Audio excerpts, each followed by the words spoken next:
아유, 감사합니다. 또, 어이. 자, 이제 건축물 498페이지 봐보세요.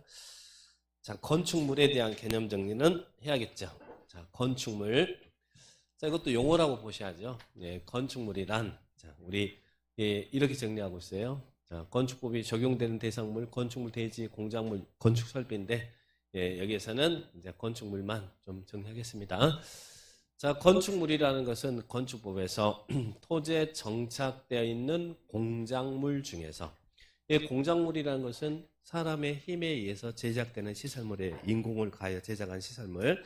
근데 토지에 정착되어 있는 공작물 중에서, 그러니까 움직이지 않도록 픽스되어 있는 이런 토지에 정착되어 있는 공작물 중에서 어떤 걸 건축물이라고 하냐면, 어떤 것을요?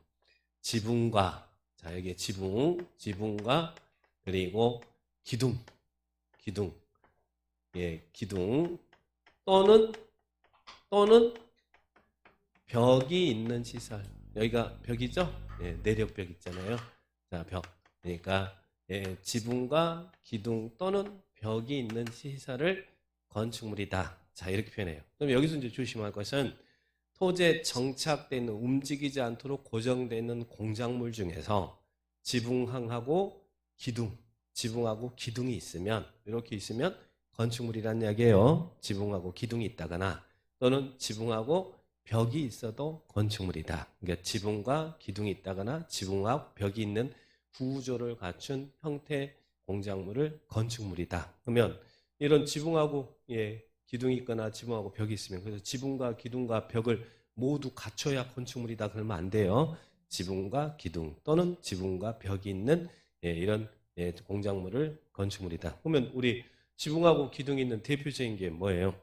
우리 주유소 있죠? 주유소 가면 지붕이 있고 기둥이 딱 서 있잖아요. 그것도 주유소도 뭐라는 겁니까? 건축물이다. 건축물이면 건축법의 규정을 적용받아야 돼요. 자, 그러면 이런 벽이 있는 시설, 이것을 건축물이라고 하고, 또 이에 딸리는 시설물, 여기서는 중요한 것은 딸린다는 이야기예요. 이에 딸리는 대문이라든지 담장. 자, 그러면 이것에 딸리는 대문이라든지, 우리 대문이라든지 담장 있죠? 담장, 대문이 있고, 우리 집 생각하면 들어가는데 대문이 있고 또 담장도 있고 그러죠? 그것들이 건축물이다. 그러나 요것이 없이 그냥 대문이라든지 이런 담장이 있으면 이것들은 그냥 공작물에 불과한 거예요. 이것에 딸리는 대문이나 담장, 이런 시설물도 건축물이다. 그렇게 표현하고요. 그 다음에 또 하나는 건축물은 지하나, 여기가 지하죠. 지하나, 또 고가. 자, 자, 여기가 고가. 지하나 고가의 공작물에, 여기에 설치되는 사무소라든지 점포라든지 차고라든지 창고라든지 공연장이라든지 이런 것들도 건축물로 보겠다는 이야기예요. 그러니까 우리 지하에 있는 상가 있잖아, 상가. 지하 상가도 뭐라는 거예요? 건축물이다. 지하 주차장, 지하 차고, 뭐 이런 창고, 그리고 또 고가 공작물에 설치되는, 여기에 우리 공연장이라든지 뭐 이런 것들도 다 건축물입니다. 그래서 우리 번지 점프 하죠. 쭉쭉쭉쭉쭉 올라가서 위에서 번지 점프 뛰어내리잖아요. 왜 뛰어내려요? 저는 제일 이해가 안 되는 게 왜 뛰어내려요? 그럼 뭐 느낌이 있을까? 저는 올라가는 도 힘들 것 같은데, 그런 번지 점프 때나 이런 것들도 건축물이에요. 건축물이다. 그렇게 기억합니다. 그래서 건축법은 지상에만 적용되는 게 아니라 지하 고가에도 건축법은 적용되더라. 이렇게 기억합니다. 그러면 건축물이면 뭐 한다고요? 원래는 건축물이면 건축법의 규정이 적용돼야 된다는 이야기예요. 그냥 마음대로 치면 안 되고 건축법의 규정을 적용받아서 지어야 된다. 이렇게 이해하시면 됩니다. 그런데요, 건축물이면 건축법의 규정이 적용돼야 되는데, 근데 건축물이라도 건축법의 규정이 적용되지 않는 배제되는 건축물이 있어요. 시험에서는 이게 잘 나옵니다. 건축물이지만 다음에 건축물은 건축법의 규정을 적용하지 않겠다. 자, 그 배제되는 건축물은 우리 교과서는 몇 페이지에 있냐면 페이지 513페이지에 있어요. 자, 여기는 513페이지에 이렇게 약간 분리되어 있거든요. 513페이지 맨 밑에 3번에 건축법 적용 제외 대상이라는 게 나오죠. 양가로 3번, 513페이지에 양가로 3번에 이런 건축물은 건축법의 규정이 적용되지 않는다. 일 때 뭐 분할 제한이니 거음표니 용적률이니 높이 제한이니 뭐 우리 건축법에 많은 규정들이 있는데 그런 규정은 적용하지 않아도 된다. 그래서 건축법에 규정이 적용되지 않는 건축물이 있더라. 그 부분을 잘 체크합니다. 자, 첫 번째 무엇은 건축법에 규정이 적용되지 않아요. 자, 여기 있는 문화재죠. 도로 위에 우리 남대문, 동대문 이런 것들이 있잖아요. 도로에 있지만 이것들은 문화재는 건축법의 규정을 적용하지 않겠다라는 이야기예요. 왜? 문화재니까. 그래서 문화재보호법에 한 지정 문화재든 또는 임시로 지정된 문화재든 문화재는 건축법의 규정을 적용하지 않는다. 문화재는 적용하지 않는다. 이렇게 기억을 딱 하시기 바랍니다. 자, 그 다음에 또 두 번째는 철도 관련 시설이에요. 자, 근데 철도와 관련된 시설. 자, 철도 관련 시설은 건축법의 규정을 적용하지 않겠대. 우리 이제 철도 지하철 가봐요. 자, 거기에 보면 운전 보안 시설. 자, 여기 있는 플랫폼 있고 거기에서 몇 시쯤 기차가 도착합니다라고 알려주는 시설도 있고 막 그러죠. 그런 시설이 이제 운전 보안 시설이라고 그래요. 자, 그런 시설들 뭐 몇 시에 도착하고 몇 시에 출발하고 저녁에 뭐가 떠났네 어쩐데 뭐 이거 다 상세히 가르쳐 주잖아요. 운전 보안 시설. 그 다음에 또 이렇게 철길을 가로지르는 시설이 있죠. 보행 시설, 걸어 다니는 시설, 우리 그게 보행 시설. 그 다음에 여러분 기다리는 시설, 플랫폼 있죠. 그리고 또 하나는 기차는 혼자 달리는 거 아니고 자동차처럼 뭐 요줘야 되잖아요. 급수, 급탄. 근데 요즘은 탄여가지고 하는 시설 없는데, 근데 지금은 이게 예전에 오래된 건축법이 만들어졌기 때문에 좀 바꿔서 요즘은 전기로도 막 가고 그러는데, 그죠? 그런 연료 공급하는 시설 있잖아요. 급수, 급탄, 급유 이런 시설들은 건축법의 규정을 적용하지 않겠다. 자, 그래서 철도와 관련된 시설. 근데요, 여기서 조심할 것은 자, 우리 이런 철도와 관련 시설인데 철도 역사 있잖아요. 자, 역사가 뭐 대표적이죠. 뭐 서울 역사, 영등포 역사 이런 역사는 건축법의 규정을 적용해야 하네요. 건축법 적용해야 됩니다. 그러면 안 돼. 건축법의 규정을 적용해서 건물 지어야 되는 것이고, 요것들은 철도 위에 있는 시설인데, 요것들은 건축법의 규정을 적용할 필요가 없다는 이야기예요. 그래서 네 개를 딱 기억하셔야 돼요. 운전 보안 시설. 자, 몇 시쯤 도착합니다. 라는 뭐 알려주는 이런 운전 시설이라든지, 그 다음에 또 두 번째는 철길을 가로지르는 보행시설, 그리고 기다리는 플랫폼, 그리고 들어가는 시설, 급유, 급탄, 급유시설 이런 것들은 건축법의 규정을 적용하지 않습니다. 자, 해보시구나. 철도 역사는 요놈은 적용해요. 역사는 적용이다. 이것은 배제되는 거 아닙니다. 자, 그 다음에 자, 고속도로 있죠. 고속도로. 자, 이제 도로 위에 있는 시설 있잖아요. 고속 통행료 징수시설, 우리 하이패스 있잖아요. 그래서 그건 도로 위에 있으니까 건축법 규정 적용 안 해도 된대. 건축법 적용하지 않아도 됩니다. 고속도로 통행료 징수시설, 하이패스. 그래서 하이패스 들어올 때, 야, 너는 건축법 적용 안 해. 그러면 돼요. 야, 너는 건축법 적용 안 해. 근데 또 고속도로 위에 있다고 또 고속도로 휴게소 굴면 안 되고, 휴게소는 당연히 건축법 적용하는 것이고, 자, 하이패스 생각하시면 됩니다. 자, 고속도로 통행료 징수시설은 건축법의 규정을 적용할 필요가 없다. 그 다음에 네 번째 걸 조심하셔야 돼. 이것도 시험에서 자주 내놓는데요. 컨테이너를 이용한 간이 창고입니다. 쉽게 컨테이너를 이용한다 이 말은 뭐예요? 컨테이너 박스잖아요. 컨테이너 박스인데 그게 창고란 이야기예요. 컨테이너를 이용한 간이 창고. 근데 컨테이너를 이용한 주택 들면 건축법 규정 적용해야 하네요. 주택도 요즘 컨테이너로 많이 짓잖아요. 자, 조립식 주택이 아주 컨테이너로 많이 짓고 그러는데 그들은 건축 다 규정 적용 맞습니다. 컨테이너를 이용한 간이 창고인데 그 창고도 단서 조항이 있어요. 공장 안에 이동이 용이한 것에 한한다. 공장 안에 이동이 용이한 것. 근데 공장 안에 이동이 용이한 컨테이너를 이용한 간이 창고는 움직이기 쉬운 컨테이너를 이용한 간이 창고는 건축법의 규정을 적용할 필요가 없다. 그죠? 공장의 용도로 사용하니까 공장 안에 이동 용이한 컨테이너를 이용한 간이 창고는 건축법의 규정을 적용하지 않아도 된다. 이렇게 보시고 그 다음에 또 하나 하천입니다. 자, 하천에 수문 조작하는 시설, 이런 수문 조작실도 하천에 있으니까 여기서는 건축법의 규정을 적용할 필요 없다. 그래서 이 건축물이라 하더라도 건축법의 규정이 적용되지 않는 것, 배제되는 것 5개. 이런 걸 꼭 기억하시고, 이거 외에 나머지 모르면 다 건축법 적용한다고 생각하시면 돼요. 건축법에서 제일 중요한 게 뭡니까? 안전이잖아요. 그래서 안전은 그 어느 것도 안전에서 자유로우면 안 돼요. 그러면 자, 우리가 군사시설 있잖아요. 군사시설. 그런 것도 건축법 적용해야겠어요, 안 하겠어요?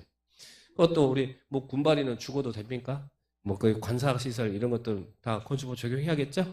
뭐 이런 것들. 또 여기서 하나 볼 것은 좀만 더 나간다면 우리 절에 가면 전통 사찰이 있잖아요. 그래서 절 같은데 뭐 시주하라고 뭐 이렇게 짓는다고 막 하면서 시주하라고 하잖아요. 그러면 전통 사찰이라든지 전통 건조물, 전통 건조물이 뭐냐면 한옥이거든요.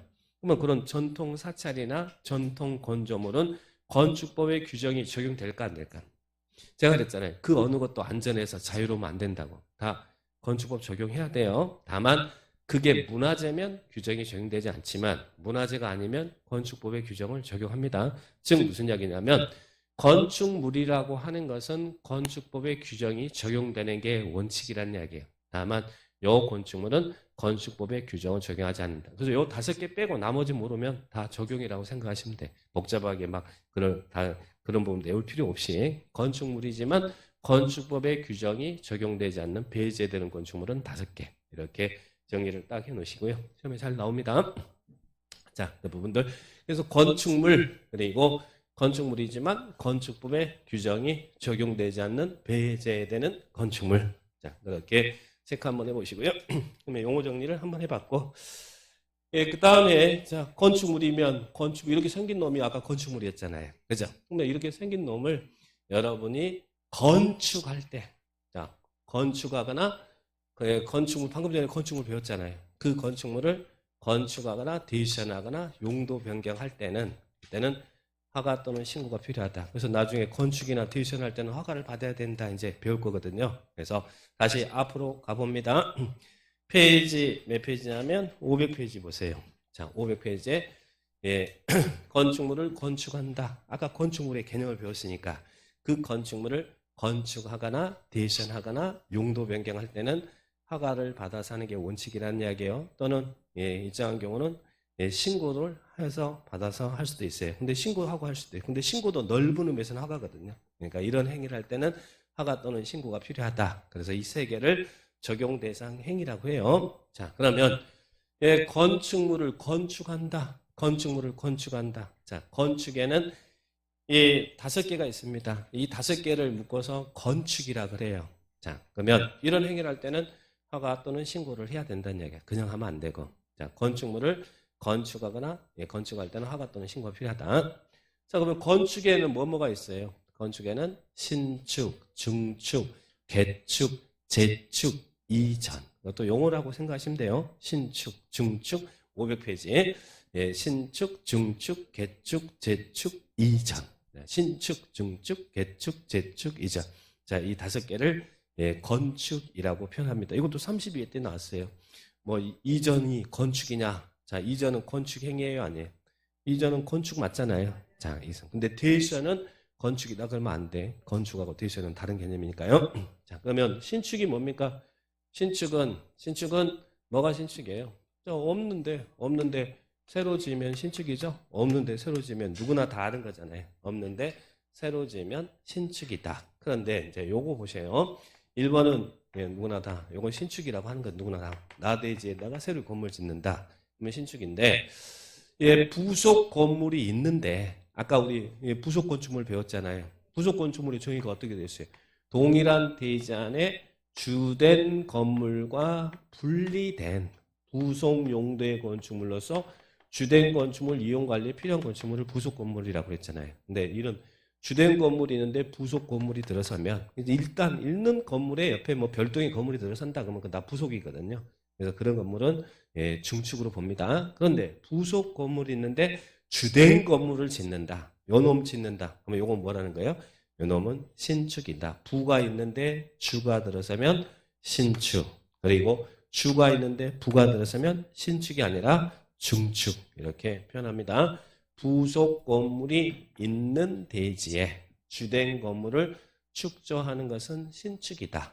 부속 건물이 있는데 주된 건물을 지으면 신축이다. 이렇게 이해를 딱 하시면 되겠습니다.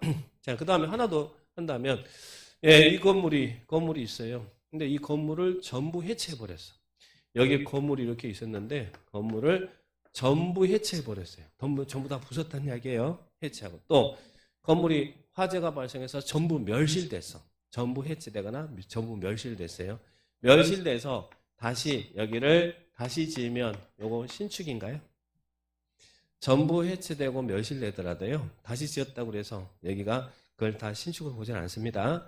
전부 멸실되거나 전부 해체돼서 짓긴 짓는데 종종 규모를 초과해서 지어야 그게 신축이라는 이야기예요. 그러니까 30평의 건물이 있었는데 전부 멸실되거나 해체돼가지고 새로 지었는데 30평으로 다시 지었다. 그것은 개축이나 재축이 되는 것이지 그것은 신축이 아닙니다. 그러면 30평 건물을 해체하고 40평으로 새로 지었다. 그러면 그것이 뭐가 돼요? 신축이다. 그래서 여기는 전부 해체되고 멸실됐다고 새로 지었다고 다 신축으로 보지 않고 반드시 정정 규모를 초과해서 지을 때 그 행위가 신축 행위다. 이렇게 표현합니다. 나대지에다가 새로 짓는다든지 부속 건물인데 주된 건물을 짓는다든지 전부 해체되고 멸실돼서 종전 규모를 초과해서 지으면 그 행위가 신축 행위다. 이렇게 이해를 하시면 되겠어요. 자, 신축. 그 다음에 예, 중축입니다. 중축은 뭐예요? 중축은 예, 중축은 있죠 이미. 자, 여기서 있어요. 그죠? 이 유가 어떻게 되는 거예요? 유가 큰 유가 되면 중축이죠. 자, 큰 유가 있는데 이미 건물이 있습니다. 있는데 예, 크게 되면 중축이라는 이야기예요. 자, 그래서 요거 있고 옆에 늘어난다든지 즉 이걸 어떻게 표현하냐면 건물이 있는데 건축 면적이나 연면적이나 높이나 층수 이 넷 중에 하나라도 늘어나면 다 중축입니다. 있는데 늘어났다는 이야기예요. 위로 올라갔던 옆으로 늘어났던 예, 층수가 올라갔던 건축 면적, 연면적, 높이, 층수가 늘어나면 이게 뭐라고요? 중축이다. 없는 데 새로 지면 신축이지만 있는 데서 늘리면 중축이다. 늘어나면 중축이다. 그렇게 기억을 딱 합니다. 자, 그러면 이제 개축과 재축을 구분하셔야 돼요. 개축과 재축. 예, 신축, 중축은 뭐 개념 이해했고, 그 다음에 개축, 재축. 자, 개축과 재축의 차이는 뭘까요? 거기 개축 나왔죠. 개축과 재축의 차이는 개축은 해체하는 거예요. 해체. 내가 마음에 안 들어서 해체하는 거예요. 전부든 일부든 해체하는 것이고, 재축은 예, 불났어. 불나면 뭐라고 해요, 이것은? 천재지변으로 멸실됐다는 얘기예요. 불났거나 뭐 지진이 일어났거나 해서 멸실돼서 축조할 때 이것을 재축이라 그래요. 그래서 해체냐 멸실이냐 이거 단어 찾으라는 이야기야. 해체냐 멸실이냐. 해체는 내가 마음에 안 들어서 하는 것이고 멸실은 나의 의사와 상관없이 천재지변으로 멸실되는 거잖아요. 그래서 해체냐 멸실이냐 이 단어가 먼저 나와야 돼요. 해체냐 멸실이냐. 그래서 해체면 개축, 멸실이면 재축 이렇게 기억을 합니다. 자, 그런데 그러면 개축은 뭘 개축이라고 합니까? 자, 전부 해체됩니다. 전부 해체돼. 전부 해체되고 종전과 같은 규모 범위 내에서 여기 이제 포인트죠. 전부 해체하고 종전과 같은 규모 범위 내에서 건물을 다시 축조했대. 아까 그랬잖아요. 여기 30평인 건물이 있는데 전부 해체하고 거기에 새로 30평으로 지었다. 그러면 종전 규모잖아요. 그것은 신축이 아니라 뭐라고요? 예, 개축이다. 근데 전부 해체하고 여기가 이제 전부 해체했어요. 전부 해체하고 30평을 전부 해체하고 이 건물 30평을 전부 해체하고 새로 40평으로 지었다는 이야기예요. 그 뭐예요? 신축이라고 그랬잖아요. 정전 규모를 초과하면 신축이죠. 예, 전부. 근데요. 자, 이제 일부입니다. 일부 해체해요. 근데 일부 해체할 때는 주요 구조부, 아까 주요 구조부 내기 바보 지주 그랬잖아요. 주요 구조부 중 이 네 개가 무게 하중을 지탱하는 구조인데 내력벽, 기둥보, 지붕틀 요 세 곳 이상을 포함해야 되네. 주요 구조부 세 곳 이상을 포함해서 일부 해체할 때는 주요 구조부 세 곳 이상을 포함해서 한다는 거예요. 전부 또는 일부를 해체하고 종전과 동일한 규모 범위 내에서 건물을 지으면 그때는 뭐가 된다고요? 개축이다. 근데 일부 해체했어. 일부. 쉽게 말해서 여기가 1층, 2층, 3층인데 1층, 2층, 3층인데 3층이 마음에 안 들어요. 그래서 요거를 해체합니다. 자, 물론 주요 구조 뭐 3곳 이상이 포함된다는 걸 전제로 합니다. 자, 해체하고 자, 그리고 이렇게 지었어요. 근데 3층을 해체하고 짓는데 이왕 지은 김에 4층으로 올렸어. 자, 3층하고 4층을 이렇게 다시 지었다는 이야기예요. 자, 이건 뭡니까? 요거는 이제 있는데 늘어났잖아요. 이건 증축이지 신축이 아니죠. 근데 아까 전부 해체하고 정전경을 큐마하면 신축. 전부 해체하고 정전과 동일한 범위 내에서 지었다 그러면 개축. 그리고 일부 해체하고 정전과 동일한 범위 내에서 지었다 그러면 개축. 근데 일부 해체하고 정전 규모를 초과했다 그러면 이건 있는데 늘어났으니까 중축이다. 그래서 요놈이 초과되면 전부 해체하고 초과되면 신축. 일부 해체하고 초과되면 중축. 중축 늘어났으니까. 그죠? 그런데 전부든 일부든 종전과 같은 범위 내에서 지어지면 그 뭐라는 거예요? 개축이다. 전부 또는 일부 해체하고 종전, 이 단어가 나와야 돼요. 개축은 종전 규모를 넘어가면 안 되는 거예요. 자, 전부 해체하든 일부 해체하든. 그래서 이런 포인트를 잘 잡아주시면 돼요. 전부든 일부 해체하고 종전 규모 범위 내에서 지어지면 개축이다. 자, 그렇게 이해하면 그래서 종전 범위 내에서 지었어요. 그럼 이것도 개축이다. 자, 그래 보시고. 근데 재축입니다. 자, 재축은 일단 재축은 뭐가 재축이에요? 파이어 그러네. 불났어요. 예, 천재지변동으로 멸실됐다. 그죠? 멸실. 예, 여기는 멸실이라는 단어가 나옵니다. 멸실됐어요. 멸실돼서 다시 지었다는 이야기예요. 근데 연면적 합계도 동수도 충수도 높이도 정전 규모 이하로 졌다. 자, 2번 거기 있는 2번은 지금은 할 필요 없어요. 나중에 설명할 테니까 일단 개념만 정리할게요. 그러니까 전부 해체하고 정전 규모 범위 내에서 지어지면 개축. 예. 천재지변동으로 전부든 일부 멸실돼서 정전과 동일한 규모로 지어지면 뭐라는 거예요?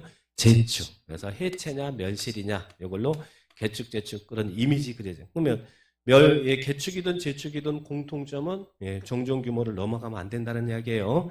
자, 정전 규모 범위 내에서 정전 규모 범위 내에서 쟀잖아요. 그러니까 거기에 있는 밑에 이것은 나중에 정리할 거예요. 여기까지 지금 정리하면 약간 어려울 수 있으니까 기본 개념만 일단 이해를 해 놓으시라. 그래서 개축과 재축 어떤 느낌인지 알겠죠? 이 그림 이해하시면 됩니다. 자, 개축과 재축 이렇게 정리를 딱 하시고 그 다음에 이전입니다. 자, 이전은 포인트가 이전은 이 주요 구조부를 해체해요, 해체하지 않아요. 거기 이제 포인트예요. 주요 구조부를 해체하지 않는다 이 말이에요. 주요 구조부를 해체하지 않고 동일한 대지 요 두 개가 나와야 돼요. 만약에 여기가 건물이 이렇게 있었는데 자, 여기가 30평인 건물이 있었어요. 자, 30평인 건물을 전부 해체해 버렸어. 전부 해체하고요. 전부 해체하고 새로이 여기에다가 30평으로 다시 지었어요. 자, 이거는 이전이에요? 이전이 아니에요. 주요 구조부 해체해 버리면 자, 그러면 이건 전부 해체했잖아요. 해체하고 종전 규모로 지었잖아요. 동일한 대지 내에서. 이건 뭐예요? 개축이지 이전이 아니라는 이야기예요. 그러니까 주요 구조부를 해체하지 않아야 된다는 이야기예요. 자, 요거는 개축입니다. 그리고 또 해체하고 종전 규모를 초과했다고 하면 이건 신축이잖아요. 아까 신축이니까 주요 구조부를 해체하지 않습니다. 자, 해체하지 않았어. 그런데요, 이 30평인 건물을 그러면 해체하지 않고 이 건물 여기가 17지번이고요, 18지번인데 이 건물 뽑아가지고 여기다 옮겨놨어요. 종조가 동일하게 해체하지 않았어요. 해체하지 않고 뽑아가지고 여기다 18지번에다 옮겼다는 이야기예요. 자, 아니 건물 어떻게 뽑습니까? 그럼 걱정하지 마세요. 요즘은 다 돼요, 다 돼. 자, 그러니까 요거 주요 구조부 해체하지 않고 다른 대지로 이렇게 옮겼다는 이야기예요. 그럼 이건 뭘까요? 요건 이제 여기는 18지번의 땅에서 봐야지. 이 땅에서 이제 이 땅의 입장에서 봐야 될 거 아니에요. 없는데 새로 들어선 거잖아요. 그건 신축이지 여기는 이전이 아니라는 이야기예요. 지금 무슨 이야기냐면 다른 대지로 가면 안 된다는 이야기예요. 주요 구조부가 해체되지 않아도 다른 대지로 가면 이 대지 상황에 따라서 신축이 될 수도 있고 있는데 옆에 옮겼다가 하면 중축이 될 수도 있는 거잖아요. 그러니까 주요 구조부가 해체되지 않아도 다른 대지로 가면 안 되고 같은 대지. 그러니까 이전이라는 것은 주요 구조부 해체하지 않고 동일 대진의 다른 위치로 이렇게 옮겨주는 것을 뭐라고 한다고요? 이전이다. 그래서 두 개가 반드시 나와야 돼요. 주요 구조부 해체하지 않는다. 여기 시험에 해체하고 이렇게 잘 물어보니까 해체하면 그 상황에 따라서 개축이나 신축이 되거나 그렇게 되는 거예요. 그래서 해체하지 않고 같은 대지 두 가지가 꼭 나와야 되는 것이다. 정리하시면 돼요. 다른 대지 나오면 안 돼. 다른 대지는 신축 아니면 중축이 돼버리니까. 자, 그래서 이전 두 가지 체크합니다. 주요 구조부 해체하지 않고 같은 대진의 다른 위치로 옮기는 것을 이전이다. 그래서 신축, 중축, 개축, 재축, 이전 이 5개를 퉁쳐서 뭐라 한다고요? 건축이라 합니다. 건축이라 합니다. 그래서 건축에는 신축, 중축, 개축, 재축, 이전이 있다. 이런 부분들 용어 정리를 잘 해놓으시기 바랍니다. 자, 그 다음에 이제 건축을 봤고요.